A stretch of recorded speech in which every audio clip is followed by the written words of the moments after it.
Bismillahirrahmanirrahim. Assalamualaikum warahmatullahi wabarakatuh. Alhamdulillahi rabbil alamin. Wa bihi nasta'inu ala umurid dunya waddin. Wassalatu wassalamu ala sayyidil mursalin wa imamil muttaqin nabiyyina Muhammadin wa ala alihi wa sahbihi wa man tabi'ahu bi ihsanin ila yaumiddin. Allahumma inna nas'aluka ilman nafi'a wa rizqan thayyiban wa amalan mutaqabbala. Allahumma habbib ilayna al-iman wa zayyinhu fi qulubina wa karrih ilayna al-kufra wal fusuq wal isyan waj'alna minar rasyidin. Amma ba'du. Saudaraku sekalian rahimakumullah, kita melanjutkan kajian kitab Matan Abu Syuja' dan topik kita masih membahas tentang adab hakim. Adab hakim di seri yang keempat ini fokus membahas tentang adab hakim terkait dengan penyelenggaraan pengadilan. Jadi kita akan membahas tentang bagaimana sih tata cara pengadilan. Realnya ketika mengadili orang itu seperti apa? Urut-urutannya bagaimana? Kemudian ketentuan-ketentuannya yang terkait dengan adab-adab hakim ini seperti apa? Ya. Untuk itu saya akan mengawali dengan contoh praktis bagaimana Rasulullah mengadili. Tentu saja yang diriwayatkan dalam hadis ini tidak seformal pengadilan-pengadilan yang kita saksikan di zaman sekarang, yang ada hakimnya, ada majelis hakimnya, ada penuntut, ada jaksa, ada penasihat hukum, ada panitera dan lain sebagainya. Kita akan kaji bagaimana cara Rasulullah mengadili untuk menangkap esensi pengadilan itu seperti apa, yang bersifat inti, sehingga kita akan bisa mendapatkan gambaran sebenarnya proses pengadilan dalam Islam itu seperti apa. Sehingga kalau kita bandingkan dengan proses pengadilan di sistem pengadilan di negeri ini yang memakai hukum positif misalnya, kita akan bisa membandingkan nantinya apa persamaan dan mungkin perbedaannya. Contoh pengadilan yang pernah dilakukan Rasulullah ini diriwayatkan oleh Muslim pada kasus perselisihan tanah. Ya, kasus perselisihan tanah. Ini berarti kalau di sistem pengadilan kita masuk perkara perdata ya. Bagaimana ceritanya? Ceritanya begini, ja'a rajulun, ini diriwayatkan oleh Muslim. Ja'a rajulun min Hadramaut wa rajulun min Kindah ila Nabi sallallahu alaihi wasallam. Seorang laki-laki dari Hadramaut dan seorang laki-laki dari Kindah datang pada Nabi Sallallahu Alaihi Wasallam. Jadi ada dua orang yang berperkara, dua-duanya laki-laki, satu berasal dari Hadramaut, satu berasal dari Kindah. Nah, Hadramaut itu area sekitar Yaman ya kalau sekarang. Jadi datang ke Madinah yang menjadi ibu kota kaum muslimin waktu itu. Artinya berarti datangnya jauh itu, berapa ratus kilometer ya kira-kira dari Hadramaut ke Rasulullah untuk minta pengadilan ini. Jadi laki-laki dari Hadramaut dan laki-laki dari Kindah. Faqala al-Hadrami, ya Rasulullah, inna hadha qad ghalabani ala ardin li kanat li abi. Maka orang yang berasal dari Hadramaut itu berkata, wahai Rasulullah, sesungguhnya orang ini telah merebut tanahku yang sebelumnya itu dimiliki ayahku. Nah, ini berarti lelaki dari Hadramaut ini posisinya adalah penggugat. Ya, dia menggugat karena merasa tanahnya itu direbut oleh temannya yang dibawanya itu. Ya, jadi dia merasa itu adalah tanah miliknya, hak miliknya, yang sebelumnya tanah itu adalah milik ayahnya. Ya, seakan-akan memberikan informasi bahwa tanah itu adalah hasil warisan. Jadi tanah itu sebelumnya dimiliki ayahnya, kemudian dia sebagai satu-satunya ahli waris mungkin memiliki tanah tersebut. Tetapi faktanya tanah tersebut hari ini itu dikuasai oleh temannya dari Kindah tadi. Nah, sekali lagi jadi posisi dari lelaki Hadramaut ini adalah sebagai penggugat. Faqala al-Kindi, hiya ardi fi yadi azra'uha laysa lahu fiha haqqun. Tanah itu adalah tanah milikku. Orang Kindah itu berkata, tanah itu adalah tanah milikku. Aku menanaminya dan dia tidak memiliki hak sedikit pun terhadap tanah tersebut. Nah, berarti orang Kindah itu mengingkari, menolak gugatan dari orang Hadramaut itu. Orang dari Kindah ini mengklaim bahwa tanah tersebut adalah tanah miliknya. Buktinya apa? Buktinya dia selama ini yang menanaminya. Ya, jadi perbuatan dia menanami tanahnya itu dipandang menunjukkan bahwa itu adalah tanah miliknya. Begitu. Jadi kita bisa memahami berarti posisi lelaki Kindah ini adalah tergugat. Dan orang yang tergugat di sini kasusnya adalah mengingkari gugatan dari orang Hadramaut tadi yang menggugat tanahnya itu. Nah, dari sini sudah jelas ya, ada dua orang berselisih yang seperti ini posisinya berbicara di depan Rasulullah sebagai hakim. Lalu bagaimana cara Rasulullah mengadili? Faqala Rasulullah sallallahu alaihi wasallam lil Hadrami alaka bayyinah. Maka Rasulullah sallallahu alaihi wasallam berkata kepada orang Hadramaut itu, apakah kamu punya bayyinah? Jadi maksudnya bertanya, apakah kamu punya bukti? Jadi bayyinah itu bukti ya. Jadi di sini yang terjadi adalah kasusnya berusaha membuktikan apakah gugatan yang dilayangkan itu memang benar ataukah tidak. Jadi ditanya, alaka bayyinah, kamu punya bukti? Siapa yang ditanya? Berarti yang ditanya adalah penggugat alias orang dari Hadramaut itu. Apa jawaban dia? Qala la. Dia menjawab tidak. Artinya nggak punya bukti apapun. Bukti itu kan bisa saksi, bisa kombinasi saksi dengan sumpah. Ya, kalau sama sekarang lebih kompleks, buktinya bisa alat bukti itu kan banyak sama sekarang ya. Jadi bukti-bukti tertulis seperti sertifikat misalnya. Nah, zaman Nabi kan waktu itu nggak ada sertifikat. Sistem pengakuan kepemilikan tanah itu waktu itu cukup dengan 2 saksi adil. Itu aja sudah terbukti. Jadi yang dipastikan, yang diketati itu adalah saksinya itu. Kenapa? Karena ya memang dunia belum berkembang seperti zaman sekarang. Ya, sistem pembuktiannya bisa diwujudkan dalam bentuk sertifikat yang diakui oleh negara. Gitu ya. Jadi dia ditanya Rasulullah, punya bukti apa tidak? Jawaban dia adalah tidak. Maka kemudian Rasulullah mengatakan, qala falaka yaminuhu. Kalau begitu engkau berhak untuk meminta sumpah dia. Maksudnya bagaimana? Jadi karena nggak punya bukti, maka berarti orang Hadramaut itu meminta kepada orang Kindah untuk bersumpah. Misalnya kata-katanya begini, beranikah engkau wahai orang Kindah bersumpah bahwa itu memang tanahmu? Nah, gitu ya. Jadi sumpah ini kenapa menjadi solusi? Karena kalau di dunia nggak bisa dibuktikan dengan bukti formil, nggak ada bukti-bukti material dan formil gitu ya. Maka urusannya nanti dengan Allah di akhirat. Kalau dia berani bersumpah dusta, maka Allah nanti akan menghukumnya dengan neraka di akhirat. Nah, jadi di sini diminta bersumpah adalah seakan-akan kalau Anda berani berbohong dengan sumpah palsu, maka siap-siap balasan Anda nanti di akhirat. Nah, begitu ya. Maka lelaki dari Kindah itu berkata, lelaki dari Hadramaut itu berkata, qala ya Rasulullah, innar rajula fajirun la yubali ala ma halafa alaihi wa laysa yatawarra'u min syai'in. Wahai Rasulullah, lelaki itu adalah orang yang tidak bertakwa. Dia tidak peduli dengan apa yang ia sumpahkan dan dia tidak pernah bersikap warak sedikit pun.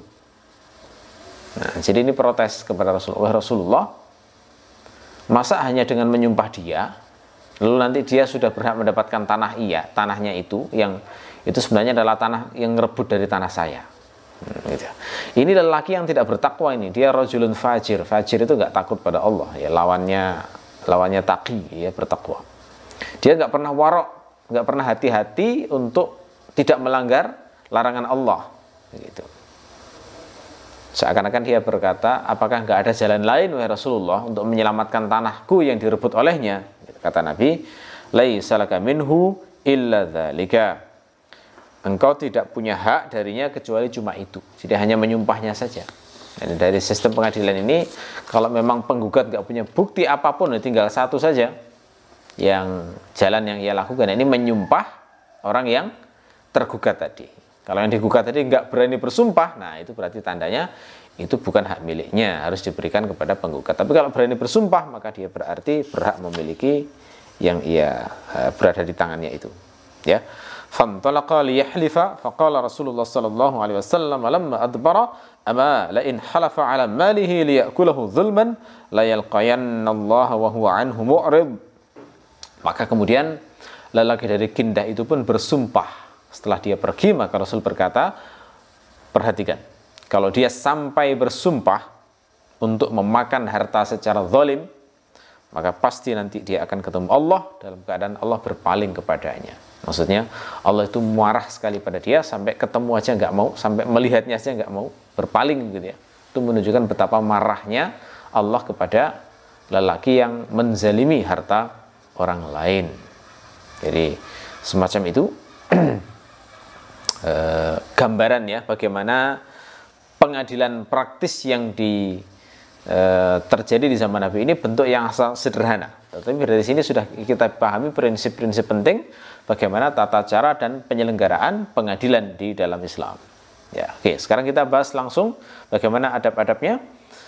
Kata Abu Syuja, wala yas'alul mudda'a 'alaihi illa ba'da kamalid da'wa. Hakim tidak boleh menanyai tergugat kecuali setelah sempurnanya dakwaan.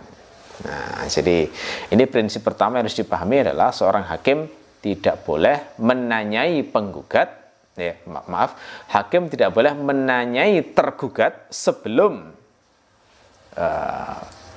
dakwah itu disampaikan secara tuntas. Artinya apa? Artinya, berarti kalau seorang hakim itu sudah duduk di tempat majelis hakim untuk mengadili, lalu kemudian di situ ada penggugat, ada tergugat, berarti yang pertama dikasih hak bicara adalah penggugat. Jadi seperti kasus Rasul tadi, ada orang laki-laki Hadramaut, laki-laki dari Kindah. Yang disuruh bicara dulu siapa? Yang dari Hadramaut, penggugatnya dulu. Apa? Tuntutanmu apa? Dia bilang, wahai Rasulullah, lelaki ini merebut tanahku. Saya tentu saja ingin mendapatkan tanahku kembali. Nah, dia itu namanya gugatan. Jadi ketika penggugat sudah menyampaikan dakwaannya, nah barulah kemudian seorang hakim bisa menanyai tergugat. Jadi ini adabnya pertama ini wajib sifatnya ya. Wajib tidak boleh seorang hakim itu menanyai tergugat sebelum selesai gugatan. Jadi sebelum penggugat menyampaikan dakwaannya dengan lengkap. Ya. Di zaman dulu ketika hakim itu masih Rasulullah sendiri, ya Rasul sendiri yang langsung meminta untuk berbicara. Tetapi di masa selanjutnya, mungkin ketika kasus semakin banyak, maka kemudian hakim mengangkat pembantu khusus, ya, namanya Al-Amin, istilahnya Al-Amin. Ini kayak apa ya? Kayak panitia pembantu yang meminta, yang kayak MC-nya lah istilahnya. Jadi silahkan penggugat menyampaikan gugatannya. Nah, itu tidak masalah. Jadi semacam itu lebih membantu ya, sifatnya begitu. Ya. Nah, setelah penggugat itu selesai menyatakan gugatannya, barulah kemudian hakim menanyai tergugat, gitu ya. Gimana pertanyaannya? Ya misalnya bertanya begini, apa yang Anda katakan sebagai respon dari gugatan ini? Ya, atau kalau pakai bahasa Arab, ma taqul, gitu ya. Apa respon Anda terhadap gugatan lawan sengketa Anda? Nah, itu pertanyaan terhadap orang yang tergugat. Apa tujuan dari hakim untuk menanyai tergugat semacam itu? Hakim hanya melihat salah satu di antara dua. Satu, mengakui gugatan itu atau mengingkari. Kemungkinannya kan cuma itu ya. Jadi kalau mengakui berarti masuk hukum iqrar. Kalau mengingkari berarti masuk hukum inkar. Gitu ya. Nah, kalau misalnya setelah ditanya kemudian si tergugat itu mengakui gugatannya itu, artinya dia termasuk orang yang jujur misalnya, kemudian gugatannya yang disampaikan persis seperti yang terjadi, kemudian dia mengakui memang kejadiannya demikian, maka saat itu juga penggugat berhak langsung minta amar putusan. Penggugat boleh langsung minta pada hakim untuk memberikan keputusan final dari hukumnya. Karena sudah diakui kan selesai berarti. Tidak perlu lagi ada pembuktian khusus. Karena pengakuan itu termasuk bagian dari bayinah, pembuktian sesuatu. Ya. Tetapi kalau misalnya apa itu namanya, mengingkari.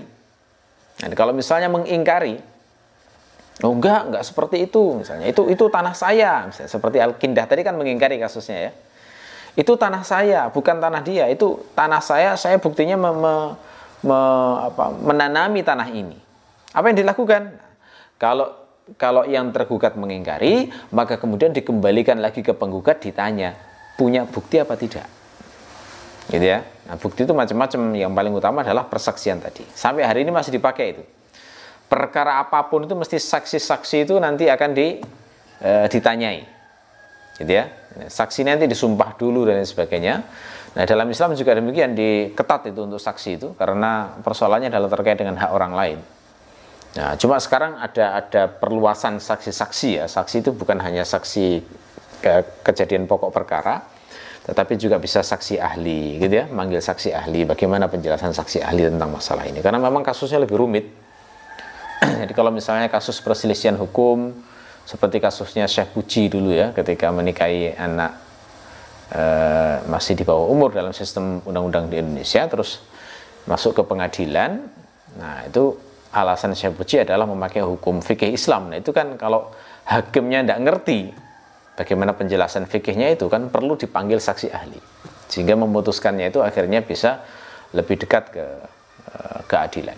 Atau misalnya kasus pembunuhan yang melibatkan benda-benda modern yang itu ada pakarnya, misalnya seperti racun sianida kemarin itu ya. Nah, hakim nggak tahu faktanya seperti apa, panggil saksi ahli. Seperti apa sih racun itu? Tolong jelaskan bagaimana prosesnya, gini. Itu jadi dasar untuk pertimbangan keputusan. Berarti intinya namanya saksi itu sejak dulu tuh menjadi bukti utama dalam kasus-kasus peradilan. Jadi nanti hakim setelah misalnya terjadi pengingkaran dari tergugat, itu akan bertanya kepada penggugat, kamu punya bukti apa tidak? Gitu ya, ditanya. Punya bukti apa tidak? Kalau misalnya punya bukti, maka itu akan dijadikan sebagai dasar keputusan. Tapi kalau misalnya tidak punya bukti, maka tidak punya bukti, maka jalan selanjutnya itu adalah menyumpah. Ya, dalam sistem Islam begitu.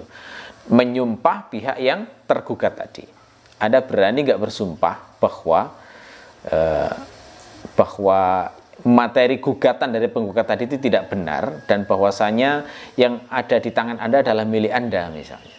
Kalau dia berani bersumpah, maka dia berhak untuk mendapatkan untuk memiliki yang diperselisihkan itu. Tapi kalau nggak berani bersumpah, maka bisa dianggap sebagai salah satu pertimbangan untuk memberikan keputusan hukum terkait dengan perselisihan tersebut. Gitu ya. Jadi ini singkatnya seperti itu sebenarnya cara mengadili di dalam mahkamah pengadilan Islam. Ya. Jadi sederhana, kalau kasus yang diceritakan di sini Rasulullah mengadili itu ya singkat saja. Jadi nggak terlalu berbelit-belit. Tetapi kalau di sistem pengadilan di negeri kita itu memang ditata betul ya, untuk mungkin menjaga supaya jangan sampai ada yang selip dari proses-proses pembuktian itu, sehingga nantinya diharapkan hasil pengadilan yang diputuskan itu menjadi bentuk pengadilan yang paling dekat dengan keadilan, gitu ya. Kalau dari bacaan singkat saya terkait dengan tata cara pengadilan di negeri ini, itu sebenarnya nggak terlalu jauh beda, cuma rincian-rinciannya saja mungkin diperluas begitu ya. Jadi misalnya yang namanya pengadilan pasti akan ada tergugat dan ada penggugat gitu ya. Kalau kasusnya pidana berarti yang menggugat adalah jaksa gitu ya. Kasusnya pidana itu kayak misalnya pencurian, pembunuhan, itu kan tidak perlu ada orang tertentu karena itu masuk kejahatan yang ditangani negara untuk dicegah itu. Jadi jaksa itu menjadi pihak penggugat akhirnya. Jadi orang yang berbuat kriminal itu menjadi pihak tergugatnya. Misalnya kasus pembunuhan. gitu ya, dibawa ke pengadilan. Setelah diperiksa oleh polisi misalnya, berkas-berkas dianggap lengkap, maka jaksa kemudian membawa ke pengadilan. Jaksalah yang awal membacakan tuntutan. Nah gitu ya, ini sama dengan yang saya jelaskan tadi. Jadi yang punya hak bicara dulu adalah penggugat. Jadi dibacakan tuntutan terlebih dahulu.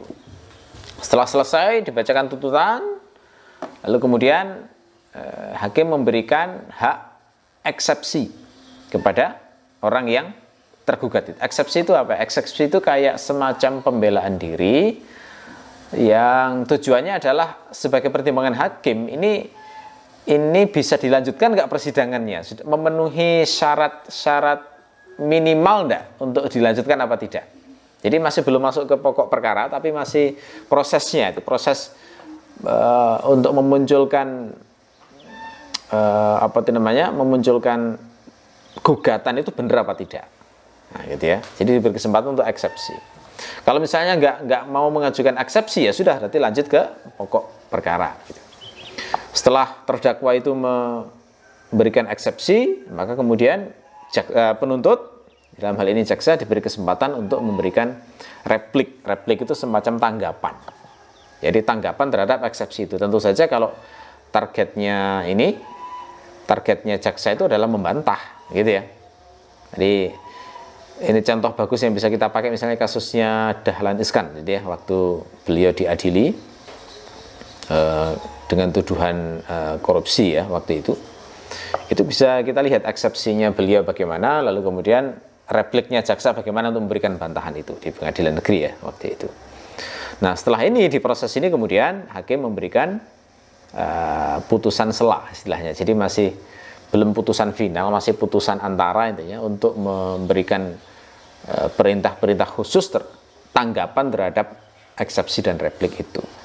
Nah, begitu ini selesai, lanjutannya adalah baru kemudian ke pokok perkara. Jadi baru ada pemeriksaan inti, jadi pengajuan pembuktian dari gugatan-gugatan tersebut. Gitu ya. Jadi setelah dibuktikan, saksi-saksi dipanggil semuanya, diperiksa semuanya, saksi ahli juga mungkin dipanggil untuk memberikan keterangan, lalu kemudian pihak tergugatnya itu ditanyai juga, diperiksa juga.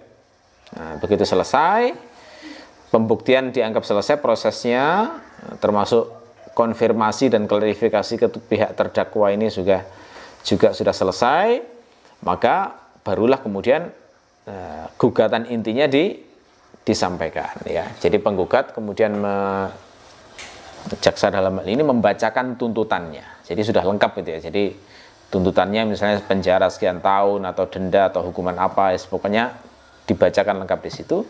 Nah, setelah itu kemudian terdakwa diberi kesempatan membela diri yang diistilahkan dengan nama pledoi. Nah, pledoi ini agak beda dengan eksepsi tadi. Kalau eksepsi itu keberatan untuk dari proses pengadilannya. Jadi belum masuk ke materi perkara, belum masuk ke tuduhan kejahatan itu. Kalau pledoi itu sudah bantahan terhadap tuntutan yang sudah ke pokok perkara, gitu ya. Ya dari pledoi ini kemudian setelah selesai disampaikan pledoi, maka kemudian jaksa diberi kesempatan untuk menanggapi. Ya, namanya adalah replik, gitu ya. Diberi tanggapan apakah itu sesuai dengan fakta atau tidak. Kalau dibantah ya silahkan dijelaskan argumentasinya.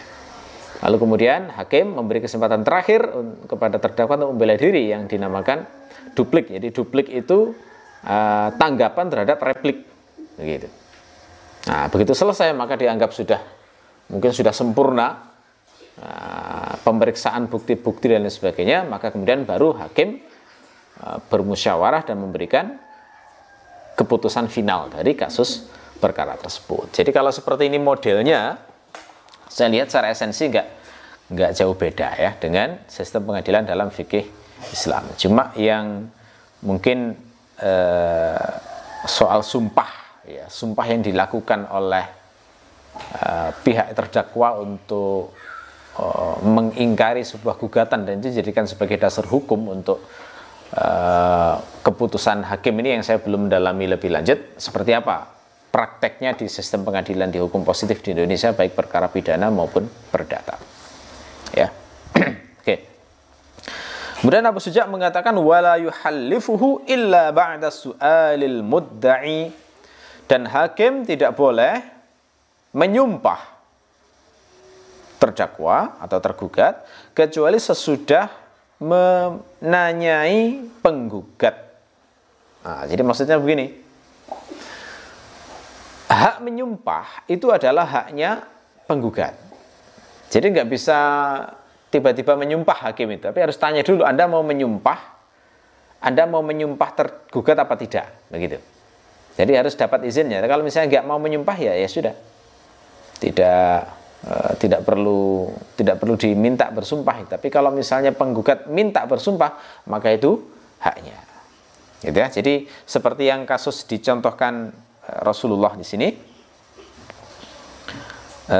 Pada saat orang Hadramaut ditanya, kamu punya bukti apa tidak? Dia menjawabnya adalah tidak. Maka Nabi mengatakan, falaka yaminhu, kamu punya hak untuk menyumpahnya. Jadi kata-katanya adalah lam, pakai kata laka. Laka lamnya lam istihqaq di situ, lam yang menunjukkan hak. Jadi kamu punya hak untuk menyumpahnya. Artinya berarti apa? Andaikan orang Hadramaut itu tidak mau menyumpah, ya sudah, selesai. Artinya nggak punya bukti, ya juga tetap hukum asalnya kembali kepada orang Kindah itu tadi. Tetapi dia untuk memastikan, nah, kalau dia memang orang yang takut kepada Allah, boleh punya hak untuk menyumpah itu, sehingga tahu apakah itu memang benar-benar haknya ataukah tidak. Ya, itu. Wala yulaqqinu khasman hujjatan wala yufhimuhu kalaman. Ya. Tidak boleh hakim itu mengajari salah satu pihak yang bersengketa dengan sebuah argumentasi, dan tidak boleh pula mengajarinya ucapan tertentu. Nah, jadi tidak boleh misalnya kamu bilang gini saja kepada salah satu pihak yang berselisih, atau mengajari cara mengingkari, atau mengajari cara bersumpah yang aman, atau mengajari cara mengakui dan lain sebagainya. Nggak boleh. Kenapa? Karena itu menunjukkan tidak adil. Jadi hakim itu harus benar-benar adil, harus benar-benar netral. Ketika terjadi kasus perselisihan itu dibiarkan sesuai dengan kondisi mereka dan sesuai dengan pengetahuan mereka. Ya, nah, makanya mungkin dari sisi ini diperlukan penasihat hukum yang namanya pengacara itu ya. Karena nggak semua orang ngerti bagaimana tata cara peradilan, tata cara hukum, sehingga bisa jadi orang itu mestinya dapat hak, tapi dia nggak dapat haknya karena nggak ngerti bagaimana cara memperoleh hak itu secara hukum. Atau orang itu mestinya nggak dapat hukuman, tapi dia mengucapkan kata-kata yang membuat dia terhukum, sehingga akhirnya dia menjadi kena hukuman. Gitu ya. Di kasus-kasus pidana sebelum masuk ke pengadilan itu kan biasanya orang yang melakukan tindakan kriminal diperiksa dulu oleh polisi. Itu tujuannya apa itu? Salah satunya adalah mencari pengakuan. Jadi kalau sudah dilaporkan gitu ya, apalagi biasanya kalau di negeri-negeri barat itu interogasi itu kan direkam gitu ya. Dijadikan alat bukti itu soalnya di pengadilan nanti. Makanya apa itu namanya? Di sistem peradilan barat itu kalau orang ditangkap itu mesti diberi informasi, Anda berhak diam. Maksudnya nggak ngomong apapun, ya. Anda berhak diam karena kalau ngomong itu ada alasan menjadi saksi untuk memperberat vonisnya pada saat di pengadilan. Nah itu kalau dalam sistem fikih Islam itu orang mengucapkan sesuatu, kalau sampai itu redaksinya adalah berbentuk ikrar, pengakuan terhadap sesuatu, itu menjadi alat bukti nanti ya. Gitu ya. Nah, itu makanya di kepolisian ada interogasi itu kepentingannya diantaranya itu untuk membuktikan kalau memang dia mengaku sebuah perbuatan tertentu, itu masuk di pembuktian nanti dalam proses peradilan. Ya. Ya sebenarnya kalau soal tanya-tanya nggak masalah. Yang penting tidak ada unsur menyiksa. Ya. Kadang-kadang kan itu yang jadi persoalan di polisi sebagai penegak hukum. Itu menanyainya itu kalau menanyainya ada unsur pemaksaan untuk mengakui sesuatu, nah itu yang zalim memang. Nggak boleh.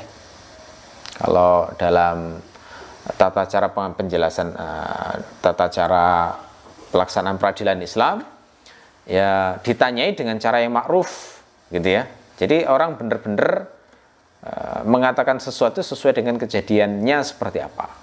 Gitu. Sehingga itu ketika dibawa ke pengadilan sudah di berkas-berkasnya lengkap semuanya, kemudian dibawa ke pengadilan itu benar-benar sesuai dengan kenyataan. Gitu ya. Oke, jadi itu kira-kira penjelasan secara ringkas tentang adab hakim terkait dengan penyelenggaraan pengadilan. Untuk pertemuan berikutnya kita fokus ke soal saksi-saksi ya, karena dalam peradilan Islam itu soal saksi itu sangat mendapatkan tekanan utama, sehingga ini ada banyak pembahasannya ya, masih pembahasan adab hakim ini nanti masih panjang ya. Persoalan saksi ini akan kita kupas lebih dalam di pertemuan berikutnya. Oke.